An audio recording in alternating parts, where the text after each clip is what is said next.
Salut tout le monde, bienvenue pour cette nouvelle vidéo hebdo sur les cryptos. On commence avec une analyse du Bitcoin. Alors en format hebdo, on va commencer à analyser par là. Là on voit qu'on commence à avoir une bougie baissière. On a eu une belle bougie baissière la semaine dernière, ici. Juste avant, on avait eu une bougie en doji, donc avec quasiment pas de corps. Les doji, ça montre l'hésitation dans les marchés. Donc là, c'était hésitant, et quand cette hésitation se matérialise en haut d'une belle tendance haussière ou baissière, eh ben, ça a plutôt un sens baissier dans le terme. Donc c'est hésitation quand ça apparaît n'importe où, mais quand c'est en haut ou en bas d'une tendance, souvent ça indique l'épuisement de la tendance. Donc là, la bougie suivante, on a eu la confirmation de la baisse, donc une belle bougie baissière. Donc maintenant, en format hebdo, qu'est-ce qu'on peut viser? Alors, vu qu'on a des bougies plutôt baissières, on peut s'attendre à un retracement baissier. Le retracement baissier, l'objectif de la baisse, j'ai simplement tracé un Fibo de la vague de hausse, et on a les trois Fibos classiques, 38, 50 et 61,8, en support potentiel pour la baisse. Donc maintenant, on va essayer de cumuler ces niveaux de support avec d'autres choses, d'autres niveaux, avec d'autres méthodes, pour trouver quels sont les niveaux où on a le plus de corrélation, on a le plus de clusters de support. Alors le niveau des 50%, ce qu'on voit, c'est que c'est la zone basse ici. C'est les points bas qu'on avait fait là, où on avait stagné pendant un an, donc c'est une très forte zone. Donc c'est la zone des 6100. Là, si on vient là, c'est la zone idéale pour retenter des achats, parce que c'est un support vraiment extrêmement fort. Donc ça ne veut pas forcément dire qu'on va l'atteindre cette zone, mais ça veut dire que si jamais on devait l'atteindre, ça serait vraiment le niveau parfait pour renforcer des achats, enfin, ou pour acheter tout court. Après, si on regarde un peu les autres zones, on a la zone des 38 ici. Alors les 38, on a un peu plus de mal à la cumuler, elle est moins forte que celle des 50, mais malgré tout, si on trace une ligne comme ça, on voit quand même que là c'était un point bas, là on a pas mal de bougies qui ont clôturé dessus, ou qui ont testé, là c'est un petit point haut, donc c'est quand même une zone assez forte malgré tout, donc il faut quand même la prendre en compte, c'est la zone qui est à 6800. Et c'est peut-être un peu plus réaliste, il y a plus de chances qu'on l'atteigne, plutôt qu'on atteigne celle des 50% qui est quand même beaucoup plus bas. Donc là ça peut être les deux zones intéressantes à guetter. Donc on ne peut pas savoir à l'avance dans quelle zone sur laquelle ça va réagir. Ça, il faut vraiment voir la réaction des prix dessus et chercher des signaux.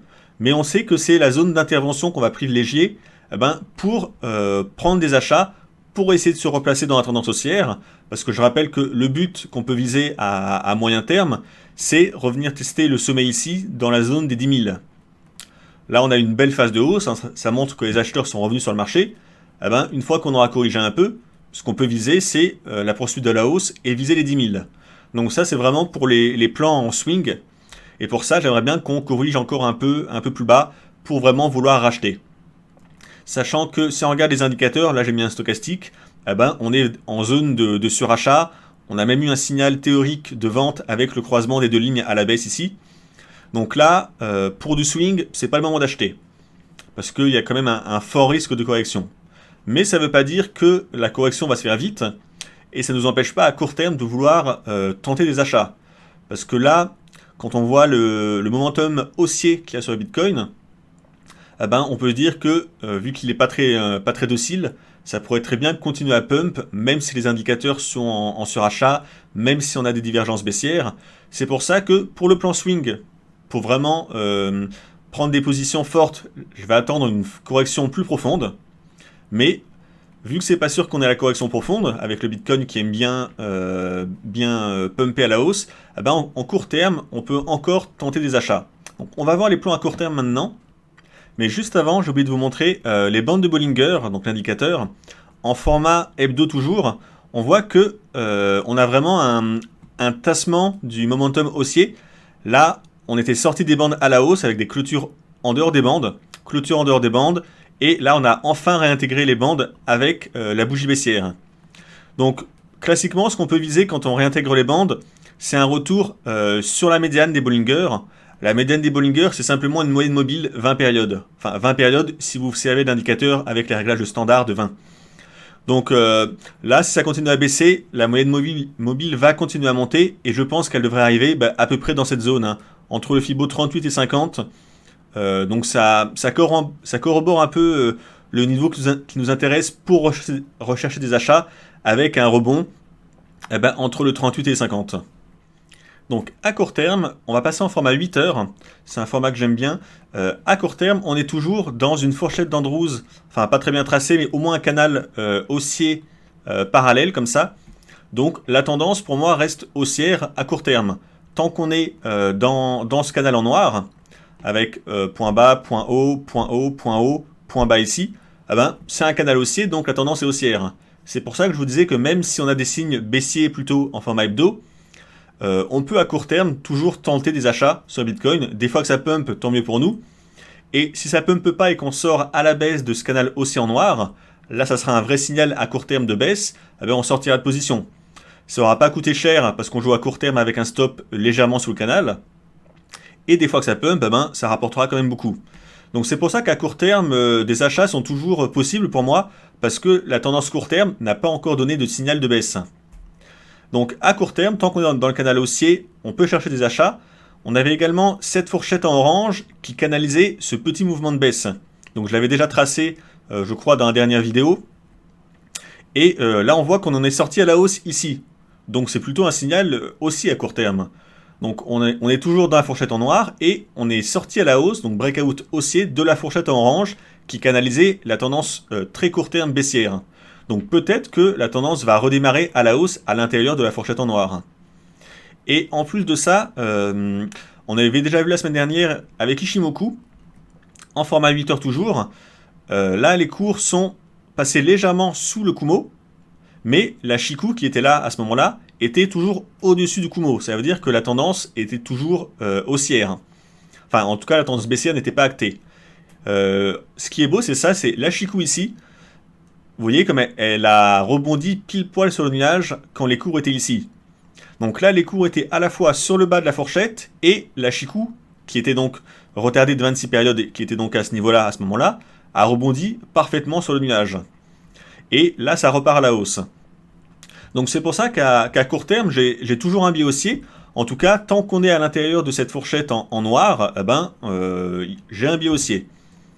Donc si jamais les cours devaient passer sous la fourchette ici et casser, mettons les points bas qu'on a ici à 7000, si on prend les mèches bas, ça fait 7500. Si on passe sous les 7500, là, ok, la tendance repassera vraiment baissière.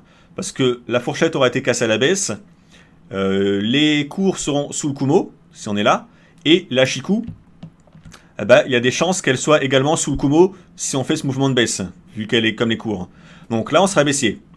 Donc sous les 7500, ok, c'est baissier, et on arrête de tenter des achats. Mais tant qu'on est au-dessus, tant qu'on est dans le canal haussier, des achats, ça se défend toujours. Donc là, pour acheter, on est dans un espèce de petit range à court terme, comme ça.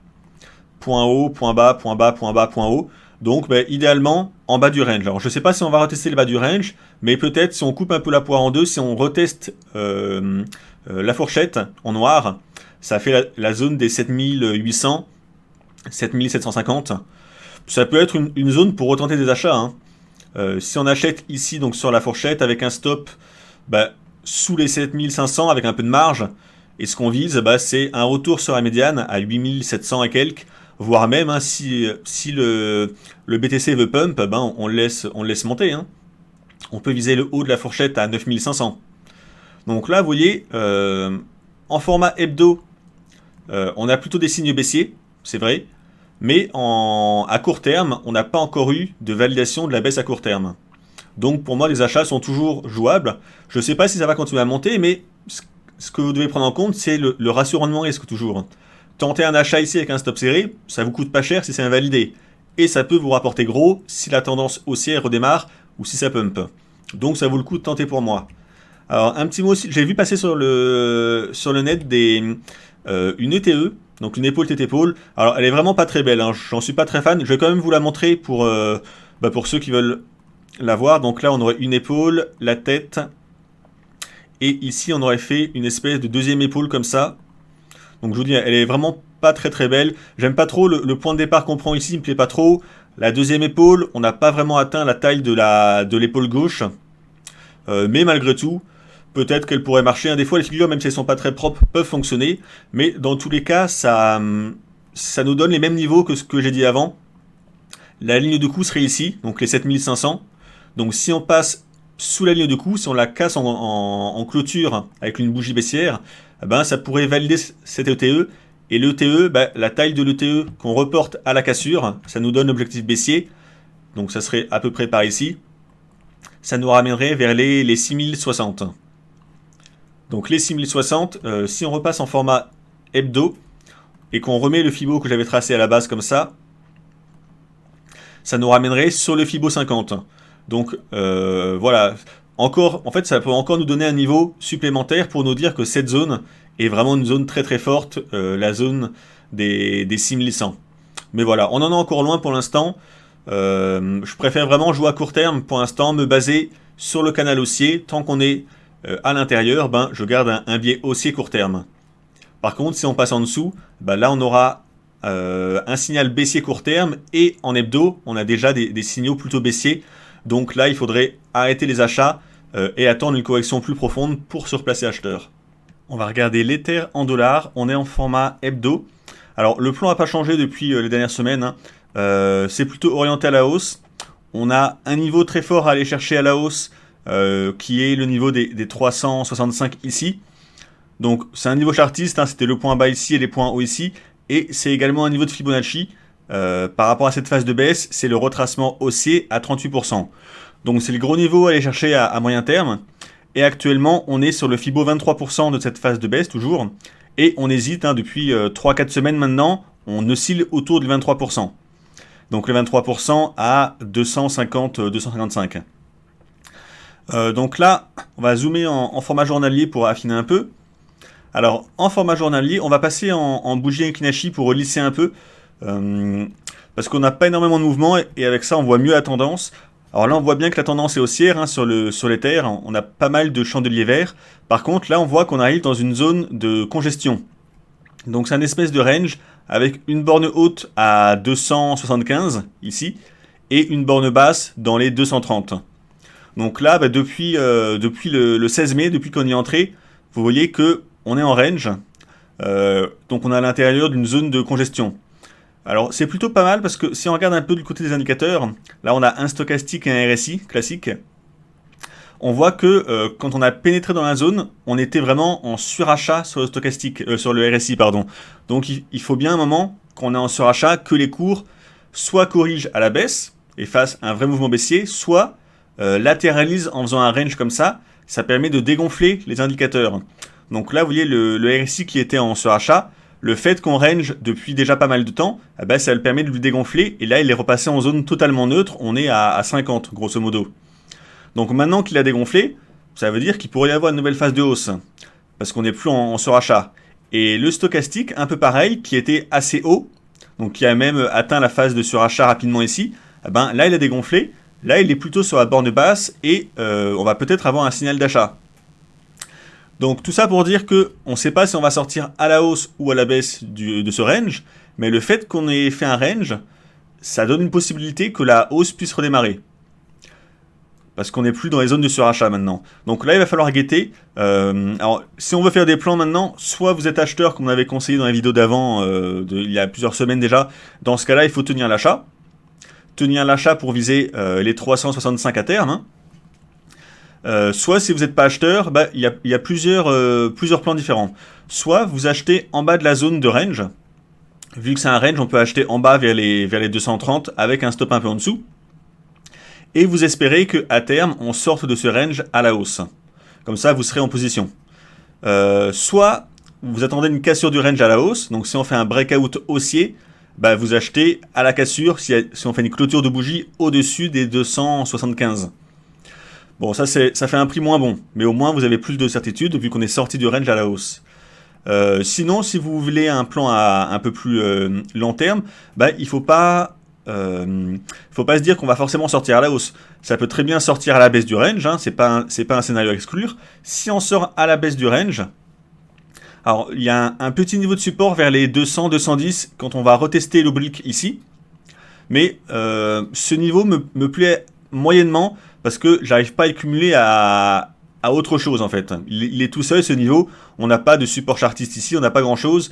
Donc le niveau qui me plairait si jamais on sortait à la baisse de ce range, eh ben, ça serait le niveau des 185 ici. Ce niveau, c'est un niveau chartiste évident. Là, le point bas, mèche basse, le point haut. Donc c'est un niveau donc évident de support. En plus, ce niveau, si on trace un retracement de Fibo de toute la vague de hausse, donc là je prends le point le plus bas et le point le plus haut, on voit que le niveau correspond à 50% de retracement baissier. Donc 50%, c'est un Fibo très fort. Et c'est 50% de toute la vague de hausse. Là, c'est pas que le dernier mouvement, c'est toute la grande vague. Donc souvent, sur les Fibo 50, il y a quand même des belles réactions la première fois qu'on les teste. Et vu qu'on peut le cumuler au niveau chartiste qu'on a vu avant, eh ben, ça fait une belle zone de support. Donc voilà pour le... Si jamais on sort du range à la baisse, ce niveau est intéressant. Et en plus, ce niveau, si on sort du range à la baisse, on peut voir l'objectif de sortie de range comme la taille du range qu'on reporte à la cassure. Et vous voyez, ce niveau, l'objectif théorique de la baisse nous ramènerait également vers les 185. Donc ça fait quand même pas mal d'éléments qui nous amènent dans cette zone. Donc là, ça serait une bonne zone pour acheter si jamais on rebaissait jusqu'ici. Encore une fois, je ne sais pas si on va sortir à la hausse ou à la baisse du range. Alors on peut quand même voir le niveau, je disais tout à l'heure, le haut de l'oblique ici. Là, c'est vrai qu'on a quand même, je disais qu'on n'avait pas grand-chose d'un point de vue chartiste, on a quand même le Fibo 38. Donc si jamais le timing faisait qu'on sortait du range à la baisse et qu'on atteigne le haut de l'oblique bleu ici en même temps que le Fibo 38, donc ça serait ici, là, pourquoi pas tenter un petit achat à court terme. C'est pas le niveau le plus fort de support, mais ça reste un petit support. Dans un marché très haussier comme ça, des fois il suffit d'un petit support pour que la tendance haussière se réenclenche. Mais voilà, c'est pas mon niveau préféré. Si on en sort à la baisse, vraiment le niveau des 185 est très bon. Tant qu'on est dans le range, eh ben, des achats vers les 230 en bas du range avec un stop serré dans ce cas-là. Si on achète en bas du range dans les 230, on joue pas avec un stop large, on joue avec un stop serré, un peu sous le range avec un peu de marge.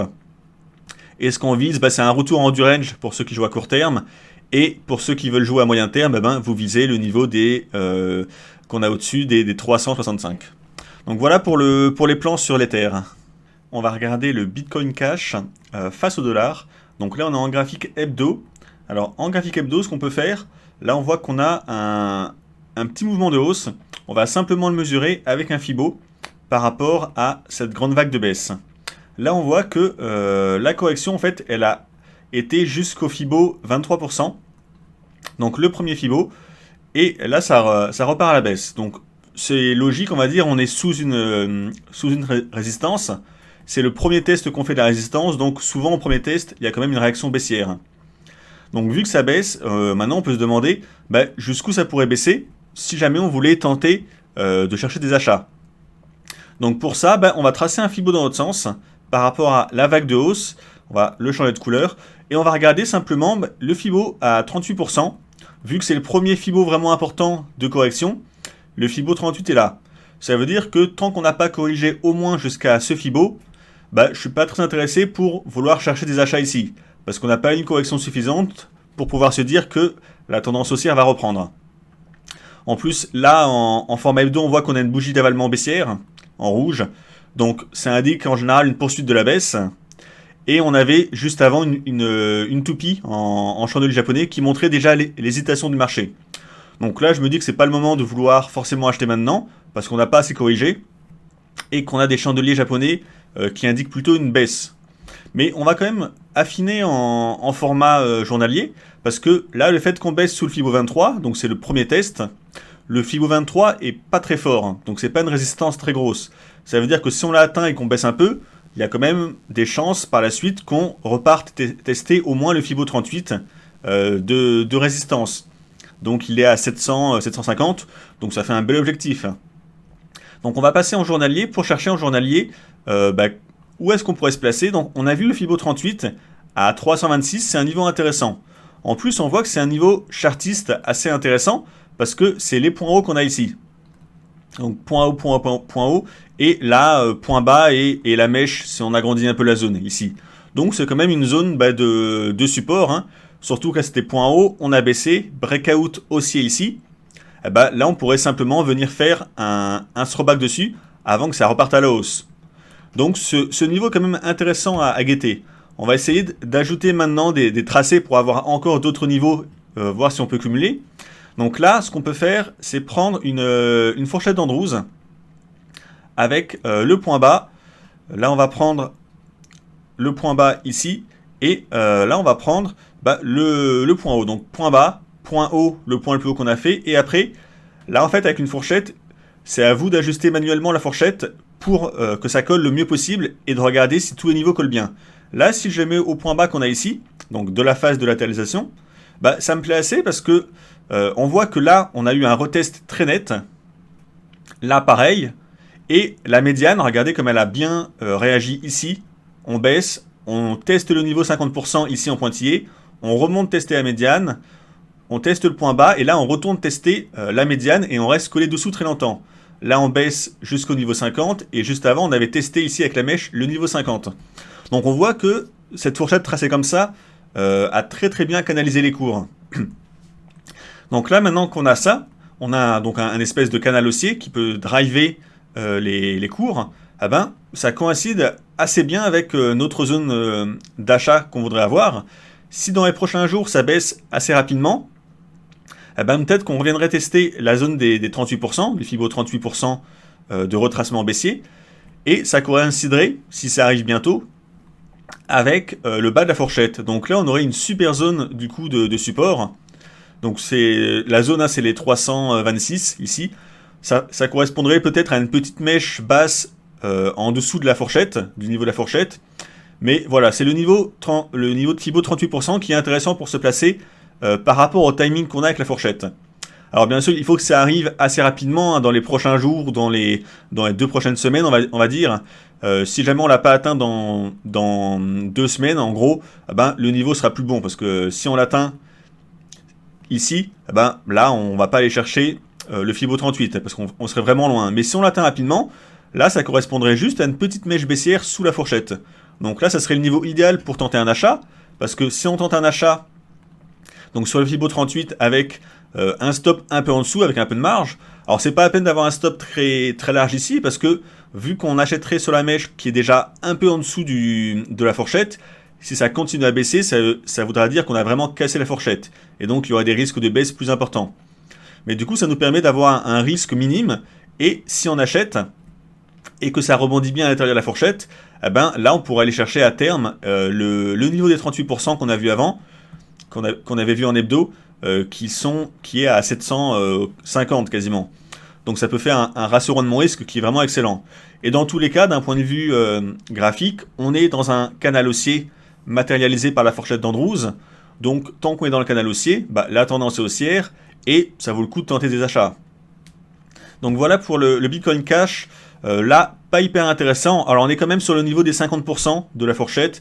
Donc ça pourrait rebondir. Mais si on voulait acheter ici parce qu'on est sur un petit support, ça me plaît quand même moins parce que du coup le stop, il faudrait quand même le mettre sous le Fibo 38.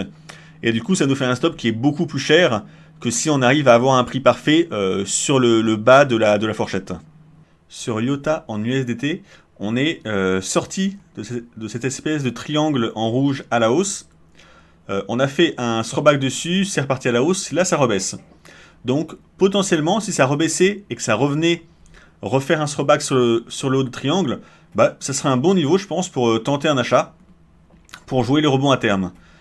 Donc là, cette config me plaît assez, hein, c'est propre graphiquement. Ce qu'on peut viser à la hausse, c'est un retour à 71, 62, les anciens points hauts qu'on a ici. On va passer en hebdo. Donc voilà, les clôtures de bougie ici, la mèche haute, ça peut être l'objectif à terme. Là, on voit en format hebdo que la tendance est toujours baissière de fond, mais on commence à avoir les prémices d'une tendance haussière avec des points bas et des points hauts alignés à la hausse en format hebdo. Donc c'est quand même pas rien. Ça pourrait vraiment présager d'une future hausse à moyen terme sur l'actif. Donc c'est pour ça que je cherche des points d'entrée. Et donc le point d'entrée, le haut du triangle ici, si on le reteste, ça serait un point d'entrée parfait. En plus, c'est également ce niveau à l'horizontale. Alors niveau un peu large, hein, on va plutôt le regarder en hebdo, ça va être un peu plus propre. En hebdo, voilà, c'est les points hauts qu'on a ici et ici. Point haut ici. Donc on a ça, et en plus on va rajouter On va rajouter un Fibo pour avoir un peu plus de niveau ensemble. Hop, voilà, Fibo. Donc là, on voit qu'on est sur le Fibo 50% de retracement. Alors, c'est pas le plus intéressant. C'est un petit niveau de support, en effet, mais le 61,8 en dessous ici, oui, il est à peu près dans la zone des anciens points hauts, et il est en même temps sur l'ancien triangle qu'on a là. Donc là, on a vraiment une belle, un beau cluster de niveaux intéressants. Le haut du triangle en rouge, un peu en dessous le Fibo 61,8, et comme j'avais tracé juste avant, eh ben, les anciens points hauts qu'on a ici, avec une zone un peu plus large. Hein. Mais on voit qu'on a quand même pas mal de niveaux dans cette zone. Donc c'est la zone des... Bah, si on se base sur le Fibo, c'est les 36,04. Donc ça correspondrait simplement, comme j'ai déjà dit, à un throwback sur le triangle avec une petite mèche en dessous. Ça serait le niveau idéal pour tenter un achat, parce que si on arrive à acheter ici, eh ben, on met un stop un peu en dessous, avec un peu de marge. Et ce qu'on vise, hein, bah, c'est, comme j'ai dit avant, c'est le niveau des 71,80. Ça fait un bon ratio rendement-risque. Et si jamais le stop est atteint, bah, ça veut dire que les cours ont vraiment réintégré le triangle. Donc ouais, c'était peut-être une fausse cassure, un piège haussier. Et dans ce cas-là, bah, on attendrait un nouveau test du bas du triangle pour retenter éventuellement un achat. Dans tous les cas, ça donne un bon ratio rendement-risque. Si on rajoute également Ichimoku, on voit que Ichimoku, le niveau qui nous intéresse, correspond au Kumo journalier. Donc le Kumo journalier, c'est un gros support avec Ichimoku. Donc là, ça conforte un peu notre hypothèse, comme quoi cette zone va être très forte en support, parce que Ichimoku nous dit qu'on a également le Kumo ici.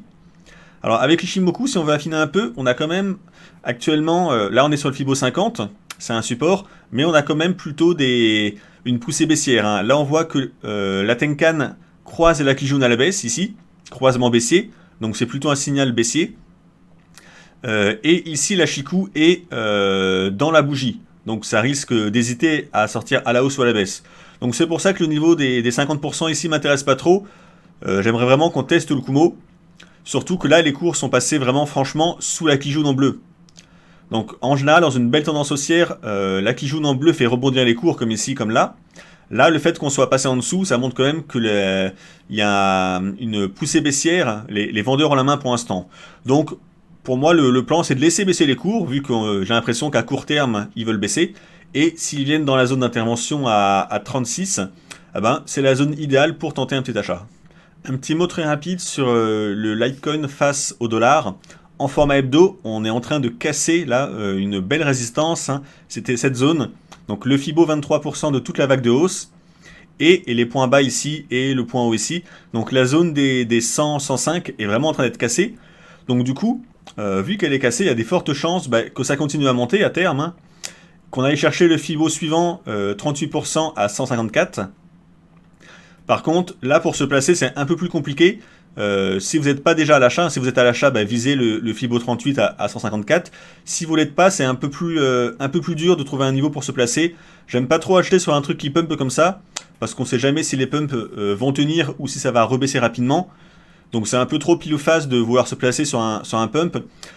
Si on rajoute Ichimoku éventuellement, pour avoir un peu d'autres niveaux, il faut attendre une correction pour se placer, là comme j'ai dit, pour avoir un stop maîtrisé, il faut avoir une correction. Peut-être si on revient tester le Fibo 23%, là on l'a cassé à la hausse, si jamais on refaisait un throwback dessus, ça coïnciderait à peu de choses près avec le Kumo, selon le rythme. Hein.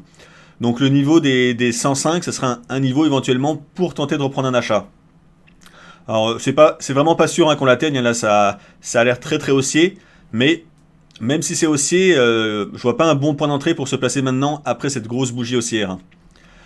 Là c'est vraiment le problème de gestion du risque. Si on veut entrer maintenant, où est-ce qu'on place notre stop? Je vois pas de bon placement. Alors, soit on le met super serré en espérant que ça continue à pump. Mais des fois, avant que ça pump, ça fait des mèches basses et on a peut-être 9 chances sur 10 de se faire sortir, même si ça finit par monter à cause des mèches basses qu'on va avoir avant. Donc pour moi c'est trop risqué, c'est pas le genre de choses qui m'intéressent. Donc là je pense qu'on va aller à terme tester le Fibo 38 à 154, mais pour se placer maintenant je vois pas de bon niveau, en tout cas je vois pas un bon niveau où on peut gérer le risque. Donc si jamais ça revient tester le Fibo 23% à 105, là on peut tenter une petite entrée avec un stop sous le Kumo d'Ichimoku. Ça laisse un peu de marge pour jouer le Fibo 38. Mais là en l'état, je vois pas de point d'entrée. Peut-être que dans la semaine, en petit time frame, en 4 heures ou en 8 heures, il y aura des points d'entrée à court terme. Là on a une petite zone de support, hein, ici. On voit les anciens points hauts, points hauts, points hauts, points hauts. Donc si on la reteste, c'est la zone des 120. C'est une petite zone de support. C'est pas la zone la plus forte, mais c'est une zone de support qui pourrait faire rebondir les cours à court terme. Mais voilà, pour du placement à court terme, le mieux c'est vraiment de voir ça en direct. Quand les cours arrivent dessus, de regarder un peu comment ils se comportent. Est-ce qu'on va avoir des mèches basses ou des patterns ou du volume pour décider si on veut tenter un petit achat avec un stop serré ou pas. Là, vous dire à l'avance qu'il faut forcément acheter à 120, je pourrais pas le faire, ça serait pas très sérieux et voilà, je préfère vraiment viser un niveau journalier. Tant pis si on l'atteint pas, mais au moins le Fibo 23 c'est un niveau solide. Si jamais on l'atteint, bah, ça sera le meilleur niveau pour essayer de se placer.